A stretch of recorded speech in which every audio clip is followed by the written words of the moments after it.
Bienvenidos y bienvenidas a un nuevo capítulo de nuestro programa Raíces Campesinas, el mejor lugar para conversar y profundizar sobre los temas del mundo campesino en Chile. Mi nombre es Jani E. Paulsen y quiero contarte que hoy charlamos con Raúl Godoy Rosas, ingeniero agrónomo, magíster en políticas y gobierno, sobre la nueva política nacional de desarrollo rural y qué se entiende por calidad de vida y territorio. ¿Sabías que Chile es más rural de lo que se piensa? Pues sí, Raúl también nos ayudó a comprender por qué es tan grave que en el campo no haya hospitales de complejidad, que no existan alternativas de escolaridad y que no se logre llegar con los productos a los mercados. Raíces Campesinas es posible gracias a Conagro de Chile, que busca hacer conciencia del rol que juega la agricultura campesina en el país.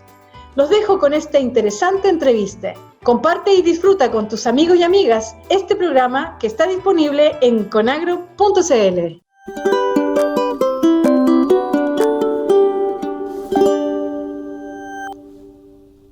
Hola Raúl, muchas gracias por estar con nosotros en este nuevo programa de Raíces Campesinas.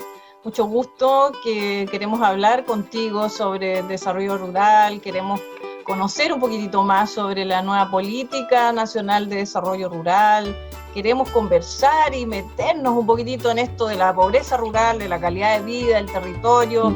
Queremos que nos cuentes desde tu expertise, desde todo tu conocimiento, y un poquitito partir diciendo, mira, este 5 de mayo se publicó esta nueva política nacional de desarrollo rural y hay una cosa que es sorprendente, no deja de sorprendernos, bueno, todos los que vivimos en la parte como urbana de Chile, ¿no es cierto? Dice, Chile es más rural de lo que se piensa. Entonces, dime tú, ¿cómo es en verdad Chile, dado que hay una dimensión rural bastante desconocida? Cuéntanos. Bueno, quiero agradecer la invitación aquí a Raíces Campesinas. La verdad es que el tema de desarrollo rural efectivamente es un tema muy desconocido, pero sin duda que nosotros lo tenemos patente, digamos, a cada momento.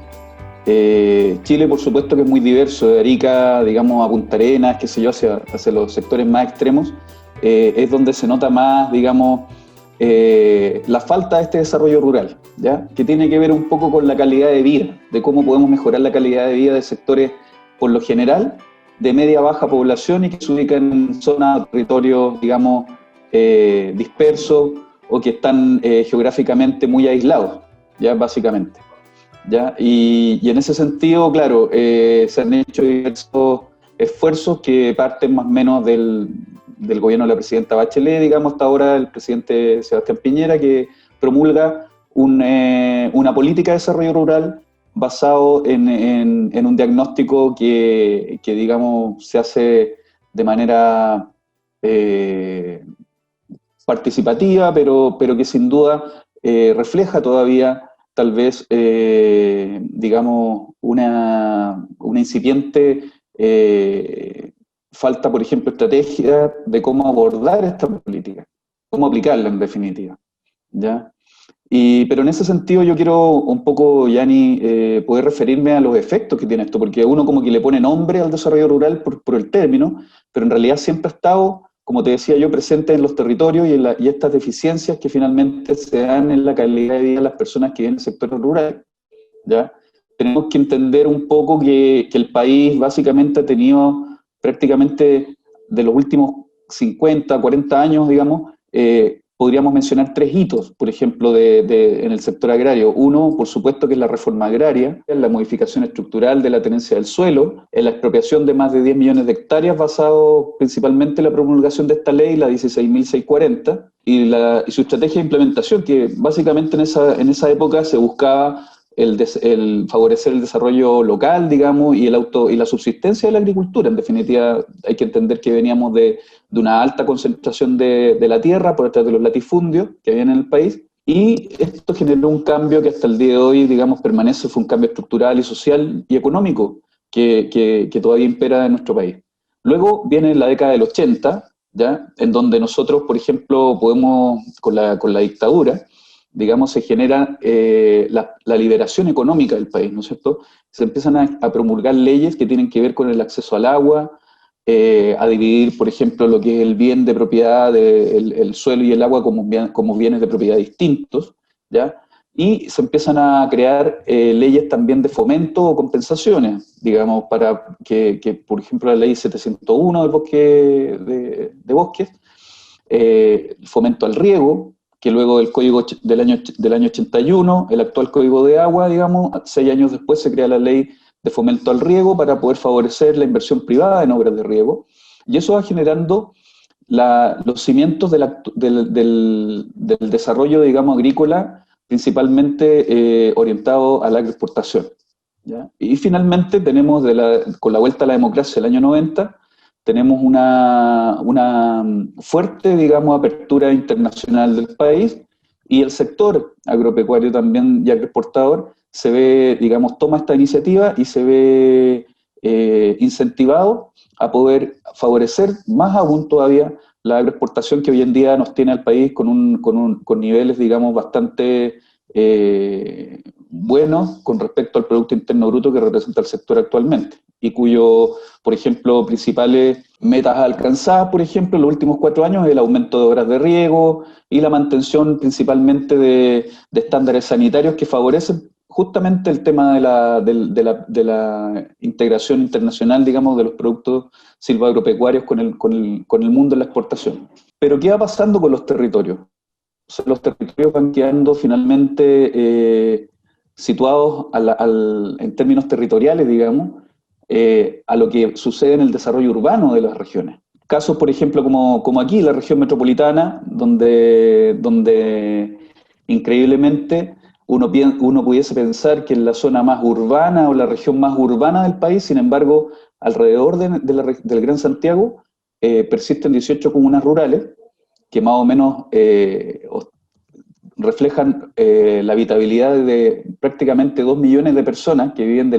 los 7 millones más o menos que somos acá en la región metropolitana, y que tienen ruralidad, y que tienen también distintas, como ejemplo lo doy, digamos, distintas deficiencias o asimetrías, por ejemplo, en el acceso a agua potable rural, o el transporte, a infraestructura, ¿ya? Y diversos, digamos, desigualdades que uno las compara, digamos, con los sectores urbanos y que son prácticamente estructurales.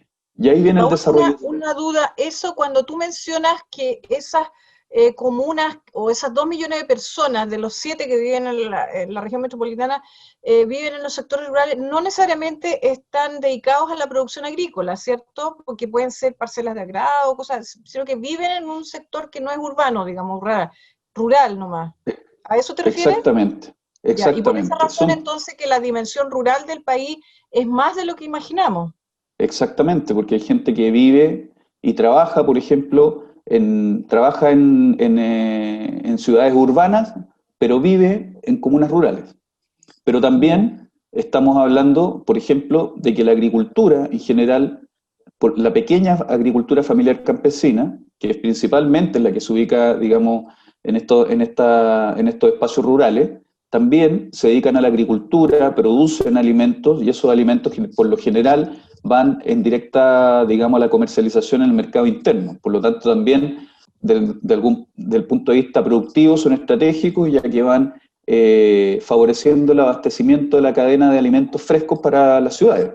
Uno siente que estos territorios han sido prácticamente desarrollados casi a la exclusión en comparación a los territorios urbanos, y por supuesto casi al abandono también con respecto a la infraestructura, porque el país por lo general todavía mantiene, digamos, indicadores de inversión pública, por ejemplo, que tienen que ver con cuánta población vive en un sector o localidad para poder invertir, por ejemplo, en caminos, en agua potable, en saneamiento y diversos servicios que finalmente ayudan a la calidad de vida de las personas. O sea, es una cosa realmente absurda, porque efectivamente nosotros tenemos un porcentaje, digamos, de país que es rural importante, diríamos 70%, no sé cuánto es el porcentaje finalmente, y todos los indicadores que estamos utilizando para medir esta caracterización de país están como pasados de moda, diríamos, porque no están dando cuenta de esta realidad, ¿no es cierto? Entonces, tú hablas mucho del tema este de la calidad de vida, y es un tema un poquitito espeso, diríamos, confuso, porque no sabemos si estamos hablando bien de qué mediciones, de qué percepciones, si estamos hablando de solo sentirse bien o es algo un poquito más complejo en lo material. En el caso del agro, por ejemplo, del mundo rural, ¿de qué estamos hablando cuando hablamos de calidad de vida? O sea, cuando hablamos de calidad de vida hay que entender primero que la diversidad de las regiones en nuestro país es mucha y eso tiene que hacerse cargo, digamos, de cuando uno habla de la realidad y por ende también, como tú bien dices, de la calidad. Yo estoy hablando de cosas, digamos, que son factibles de poder considerar como cómo poder habitar, digamos, un sector rural. Que hayan caminos de buena calidad, que hayan viviendas de buena calidad, que tú tengas un mejor acceso a los servicios de internet, de conectividad, que tengas también servicios de saneamiento, me refiero al alcantarillado, agua potable rural para poder vivir como mínimo, o agua potable en definitiva. Que puedas, por ejemplo, tener un desarrollo económico de los territorios, digamos, homogéneo y que permita también desarrollarse de manera autónoma un territorio, por ejemplo. Porque todos hoy día también tenemos que entender de que nuestro país es un país centralizado, que a pesar de que en la Constitución se nombra, por ejemplo, la actual Constitución se nombra que se fomentará la descentralización y la desconcentración, sin embargo, eso está orientado prácticamente a la geopolítica, pero no considera, por ejemplo, los factores geográficos, los factores culturales, medioambientales, factores productivos, inclusive lingüísticos, por llamarlo así, si uno sea al norte o al sur, como mencioné al principio. Por lo tanto, esos son factores que te permiten de alguna manera empezar a planificar los territorios. Y en ese sentido, el Estado actualmente no planifica los territorios, no está obligado a ello. Claro, no tenemos hoy día una ley muy expresa en ese sentido, o sea, estamos a la buena de Dios en los planos reguladores. No sé si hay alguna actualización en ese sentido en la ley de territorio. Hay una ley de territorios, ¿no? Me pareció... Mira, yo lo que te puedo comentar de eso es que muchas comunas rurales carecen de actualización del plano regulador, digamos, comunal, por ejemplo, ¿ya? Y se manejan por planos reguladores regionales, ¿ya? Claro. Con las asimetrías que, por supuesto, es lo que estamos mencionando, que esos planos reguladores regionales se basan prácticamente en lo urbano, digamos. Sí. Producto de lo mismo también tú tienes que considerar que el país es tan diverso y con tantas, digamos, paradójicamente, por ejemplo, la región metropolitana concentra la calidad de uso del suelo de mejor calidad del país. Sin embargo, el avance urbano, digamos, ha ido prácticamente avanzando muy fuerte para poder ocupar ese uso con otros fines. Por ejemplo, la habitacional, industrial, qué sé yo, y se van perdiendo los suelos agrícolas de calidad y la biodiversidad en definitiva. Ahora, tú también mencionabas este tema de que, bueno, buena calidad de vida también son viviendas, acceso a servicios, conectividad, ¿no es cierto?, capacidad de desarrollo autónomo. Claro, Chile igual en términos de indicadores de pobreza, que es lo que maneja el común de las personas, ¿no es cierto? Hemos visto que los indicadores en general hablan de cierta mejoría en términos de la pobreza de ingreso, que era como lo clásico, ¿no es cierto? Pensemos desde el 90 a la fecha, pero desde que se empezó a incluir este indicador de la pobreza multidimensional, empezamos a mirar esta realidad que tú nos muestras, ¿no es cierto? Esta cuestión de que hay bolsones de pobreza y desigualdad, en donde efectivamente los accesos a los servicios no son los mismos, ¿no es cierto? La conectividad no es lo mismo, y ahí empiezan a aparecer estos dos mundos separados. ¿Cuáles serían estos rezagos de desigualdad que se expresan en el mundo campesino? Principalmente hay que entender que el término de pobreza no es, como se ha planteado, es como casi como que es una condición, y en realidad es una situación, ¿ya? Si uno lo plantea desde el punto de vista que la pobreza rural, por ejemplo, es una situación de pobreza, tú puedes tender a poder cambiar esos factores. Principalmente están asociados a la falta de infraestructura, por ejemplo, de salud. Esas desigualdades, la gente en el campo no tiene, básicamente, por lo general, hospitales de alta complejidad. Inclusive falta infraestructura también en atención primaria. La educación también no tiene muchas alternativas de educación técnica, por ejemplo, o educación con algún tipo de infraestructura que permita, por ejemplo, cubrir toda la escolaridad, digamos, desde que plantea, digamos, el sistema educativo chileno. Entonces, muchas Claro. familias tienen que migrar hacia los sectores urbanos en busca, por ejemplo, de mayor variedad en los servicios y mejor calidad. También en términos económicos, también muchas zonas aisladas no logran llegar con sus productos a tiempo, por ejemplo, a sectores donde la comercialización se produce, que por lo general tenemos acá en Chile, digamos, la alta concentración del mercado interno de productos en Lo Valledor, por ejemplo, en el mercado, desde ahí se reparten las hortalizas hacia Santiago y también hacia otras regiones. Es todo un programa, digamos, muy integral que se debería aplicar en torno, considerando estos factores territoriales, para poder invertir públicamente y poder desarrollar también mercados que desarrollen localmente los territorios.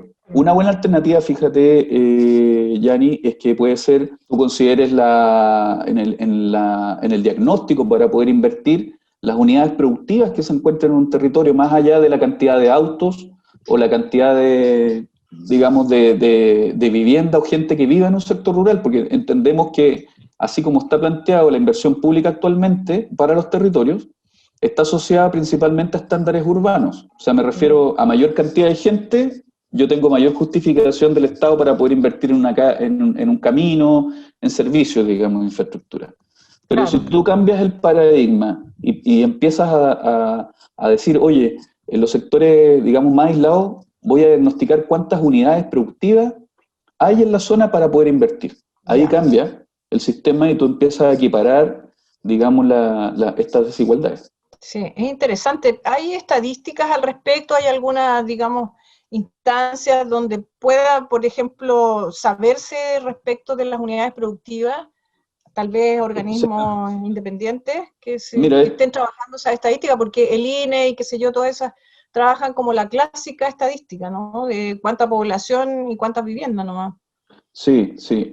Mira, yo creo que si nos enfocamos un poco a lo que es la agricultura familiar campesina, yo creo ¿Ya? que el Instituto de Desarrollo Agropecuario, el INDAP, tiene ¿Ya? bastante, digamos, información con respecto a las unidades productivas que puedan, básicamente, sus usuarios, que tienen a ¿Ya? nivel nacional.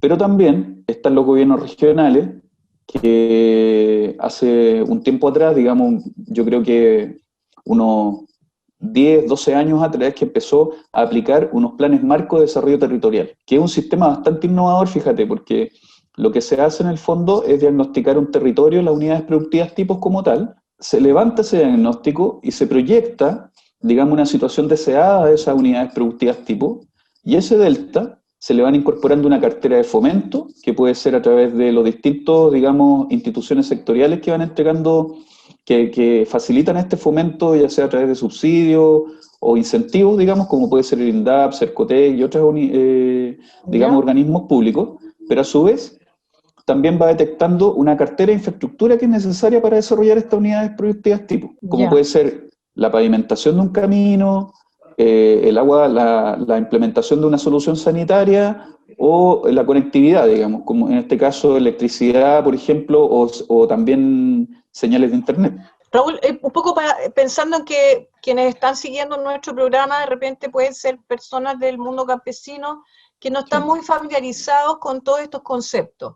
¿Esto qué significa? Que, por ejemplo, una familia campesina tiene una unidad productiva, pero no ha tenido contacto con todas estas instancias. Ellos, por ejemplo, se tienen que acercar al gobierno regional y decir, mira, nosotros, no sé, pues Ah, tenemos frutilla, tenemos cebolla, no sé qué, y ellos empiezan a existir entonces para el gobierno regional y empiezan a participar de estos programas donde van recibiendo ciertos subsidios. ¿Cómo funciona esto en la práctica? básicamente es un plan territorial que aplican algunos gobiernos regionales. Ah, ¿Ya? ya, Como te digo, esto se desprende, no es una ventanilla abierta, digamos, donde concurre a poder ah, ya, postular, así como un tipo subsidio concurso, no. ya, Esto corresponde a una planificación, ah, ¿ya? ya, De los gobiernos regionales. Es una manera de cómo aplicar beneficios que trae, pero en definitiva lo que te quiero comentar, Yanni, sí, es que ese tipo de iniciativas son incipientes en el país, ¿ya? Y básicamente se desprenden de observaciones que, por ejemplo, nos ha hecho la OCDE con respecto a la desigualdad que hay en la inversión pública de infraestructura en nuestro país. Que es lo que yo te comento, que tiene que ver que se invierte mucho en las ciudades y poco en los sectores de media-baja población rural y aislados.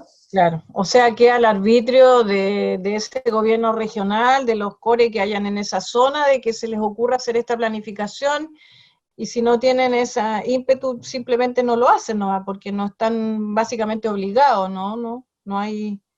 Eso es lo que me estás diciendo. Lo que pasa es que, sí, pero lo que te quiero comentar un poco en detalle es que esta es una iniciativa bastante innovadora, sí, pero que tiene que ver también con el presupuesto que se va destinando hace más o menos 12 años, que ya se empezó, digamos, a poder aplicar este instrumento de planificación de la inversión pública, porque entre otras cosas, como te digo, la justificación para invertir caminos y servicios, digamos, de infraestructura es la detección de unidades productivas en una zona de media-baja población rural, por lo general aislada, y que es distinto al sistema que te planteé al principio, que era de que para poder invertir en caminos era evaluar cuánta gente vive, cuántos autos pasan, y por supuesto que si tú vas a evaluar en Bisbiri cómo invertir en caminos, si tú vas a evaluar cuántos autos pasan, vas a pasar un auto cada una vez al mes, por llamarlo así. En cambio uno va al sector rural y obviamente está todo el parque automotriz desarrollado. Entonces, esto tiene que ver con eso. ¿Y cuál es la particularidad? ¿Y para dónde tenemos que avanzar? En que, por ejemplo, la cartera de infraestructura y proyectos para un territorio se pueda financiar de manera integral y no, por ejemplo, lo que sucede de repente, que tú tienes el desarrollo de un gran proyecto productivo, por ejemplo, en una zona territorial, pero el camino y la luz, por llamarlo así, te llega después de 10 años, digamos, de este proyecto. Entonces, hay que tener una... Claro. Entonces, en ese sentido, en ese punto, que es uno de los puntos que podríamos conversar del desarrollo rural, digamos, la infraestructura, es necesario que el Estado tenga una solución más integral a los problemas. Me resultó súper interesante esta iniciativa de gobierno regional. Me ha tocado conversar mucho con gente de gobierno regional allá en la zona norte, y la verdad la dificultad que ellos tienen para poder acordar cosas e implementar es bastante ardua en realidad, porque en realidad la manija siempre lo tiene finalmente el intendente o el presupuesto que se les asigna. Entonces, me resulta interesante saber, por ejemplo, si la ciudadanía tiene algún nivel de participación en la definición del uso de estos instrumentos, o de que se agilicen o que se implementen, por ejemplo, en estos gobiernos regionales.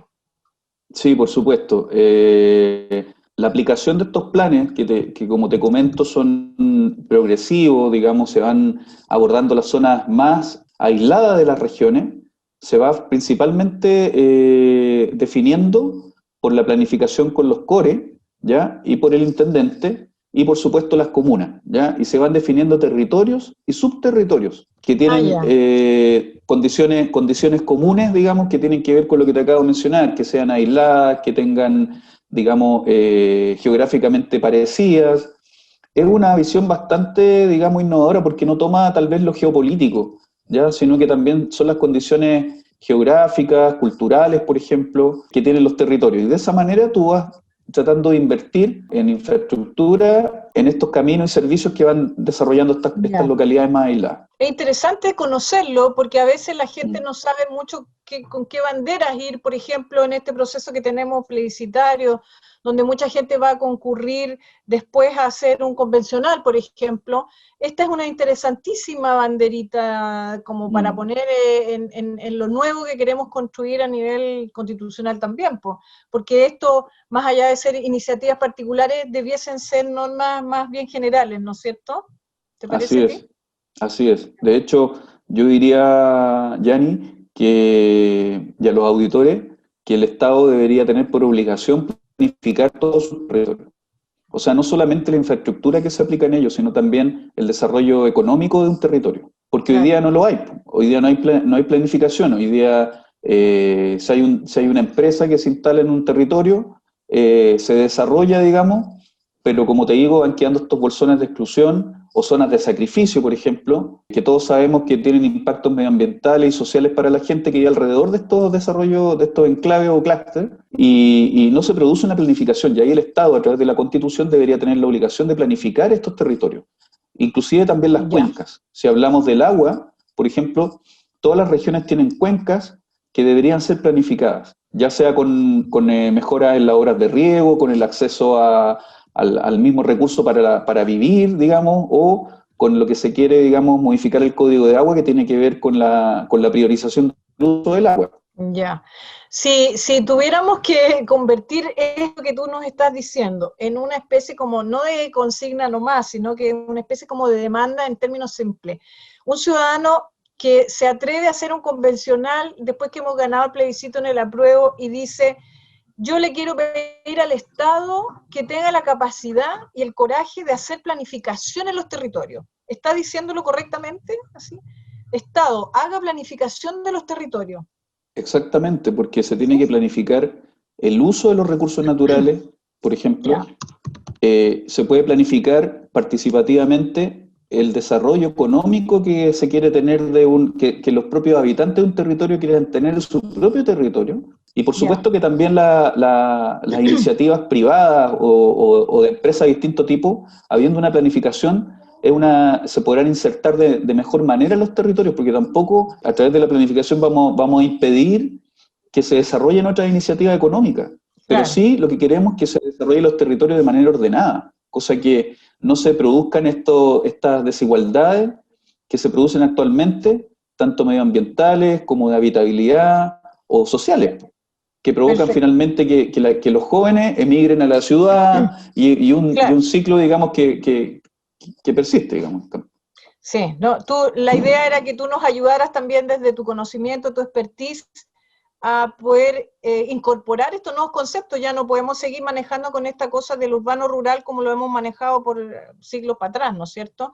Ahora yo precisamente por lo mismo te quería preguntar, ¿cuál es el paradigma que está detrás de esta política nacional de desarrollo rural que es tan poco conocida y que tiene como objetivo justamente mejorar la calidad de vida y aumentar las oportunidades, digamos, de la población de estos territorios rurales? El paradigma es poder abordar lo que yo, digamos, he leído de la Política Nacional de Desarrollo Rural, que tiene una serie de componentes que buscan la integralidad, digamos, de poder abordar la calidad de vida en los sectores rurales. Sin duda tiene bastante, es un avance, por supuesto que tener una Política Nacional de Desarrollo Rural es un avance, por supuesto que sí, pero creo que uno tiene que ya consolidar ese avance con una estrategia de cómo vamos a aplicar y, por supuesto, tener clara la estructura pública, que actualmente no está clara, de cómo el Ministerio de Agricultura, en este caso, va a aplicar esa estrategia de Política Nacional de Desarrollo Rural, porque si no va a quedar en un enunciado, en un título, ¿ya? Claro. Y lo que me imagino yo, que todos los campesinos y habitantes que viven en zonas rurales necesitan, digamos, saber concretamente cómo se van a aplicar estas políticas y de qué manera. Por lo tanto, yo creo que se tiene que avanzar hacia eso, hacia esa estrategia de política de desarrollo rural, que implique de qué manera se va a hacer cargo de las diferentes realidades de los territorios y cómo el Ministerio también en su estructura, que actualmente, digamos, está en el Congreso un proyecto de ley que busca, digamos, crear una serie de subsecretarías, pero que en definitiva, por lo menos el proyecto que estaba en el Congreso no se ve con claridad cómo el diseño interno del Ministerio se va a hacer cargo de esto, porque no tiene presupuesto y tampoco porque no se ve también una idea clara estratégica de lo que se quiere hacer, sino que son agregaciones de ideas que no tienen un sentido muy, muy claro en este momento.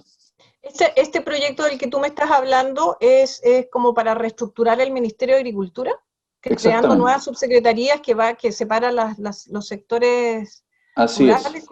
Así una pinceladita, ¿qué está planteando? Por ejemplo, bueno, está planteando de primera traer el rubro o sector pesquero, digamos, que está en el Ministerio de Economía, traerlo al Ministerio de Agricultura y crear una subsecretaría de pesca. También plantea crear una subsecretaría de desarrollo rural, y también plantea, digamos, tener una subsecretaría de agricultura, pero actualmente dejando fuera inclusive rubros tan estratégicos o del sector como, por ejemplo, puede ser el rubro ganadero, puede ser el rubro forestal, digamos, en su estructura. Entonces quedan bastantes dudas de cómo se va a aplicar eso. Y también no está claro cuáles van a ser, digamos, en su diseño, estas funciones que van a tener esta subsecretaría, porque actualmente la subsecretaría, digamos, la actual subsecretaría de Agricultura tiene una función más bien principalmente administrativa dentro del ministerio, más que operativa, digamos. Y en este caso deberíamos tener, digamos, una subsecretaría con mucho más atribuciones político-administrativas que permitan ir dirigiendo estas iniciativas de desarrollo rural en este caso. ¿Y qué va a pasar, Raúl, con toda esta cosa de la identidad en las culturas indígenas? Porque para todas estas cosas siempre está la pertenencia indígena, que son los lugares donde habitan nuestros pueblos indígenas. Tenemos las consultas indígenas, tenemos sus patrimonios, sus tradiciones. ¿Dónde caben, dónde se meten aquí en todo este concepto de esta política y de estas leyes que se están haciendo? Los pueblos indígenas, Yanni, tienen un componente transversal en el desarrollo del país. O sea, tú no puedes dejar excluido, como estamos hablando, a la agricultura familiar campesina y, por supuesto, menos todavía a los pueblos indígenas ancestrales que tiene el país. Nosotros ya hemos suscrito ya un artículo de la OIT, el 169, que obliga a hacer consultas indígenas por cualquier tipo de desarrollo que el Estado quiera, digamos, llevar a cabo. Y, por ejemplo, el actual proyecto del Miniagri, que está en el Congreso, no tuvo esa participación indígena. Y se están planteando ahí un nuevo, digamos, escenario, estructura de cómo llevar el sector de aquí a 30, 40 años, digamos. Inclusive, ese proyecto tal vez tuvo que, por supuesto que es necesario modernizar el Minagri, el Ministerio de Agricultura, pero esa modernización, ese proyecto, esa iniciativa podía haberse hecho de manera participativa y después del proceso constituyente, por ejemplo. Claro. Cuando ya definamos nuevos parámetros, que es lo que la gente quiere, digamos, de sus territorios, del medio ambiente y cómo quiere desarrollar económicamente el país. Sí. Ahora, tú mencionabas esta cosa de que necesitamos que haya una definición estratégica de cuáles son los planes que el Estado tiene, ¿no es cierto?, en términos de la inversión pública. ¿Y qué pasa con la inversión privada, por ejemplo? ¿Cómo vamos a conocer la inversión privada?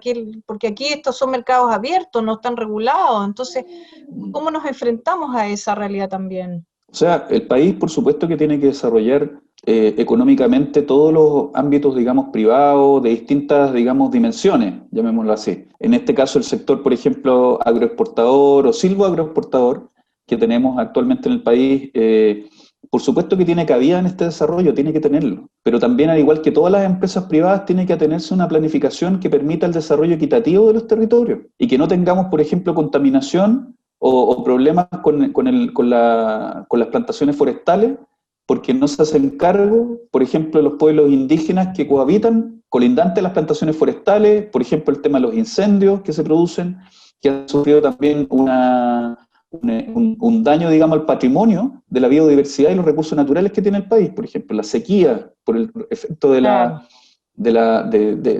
falta de agua, pero también del Código de Agua actual, por ejemplo. Sí. Sin más, hasta hace poco, acá en la región metropolitana, se decretaron emergencias hídricas, en donde se plantea en el mismo decreto que se hizo que no hubo, digamos, acuerdo con las organizaciones de regantes para poder abordar esta sequía. Entonces, ese problema tiene que abordarse de una manera más solidaria, digamos, en el acceso al agua y, por supuesto, mantener el ecosistema con las cuencas hidrográficas, que es lo que yo te planteo que tiene que estar planificado en un territorio. Bueno, Raúl, son temas apasionantes donde la verdad estaríamos muchísimo tiempo conversando, se nos acaba el tiempo.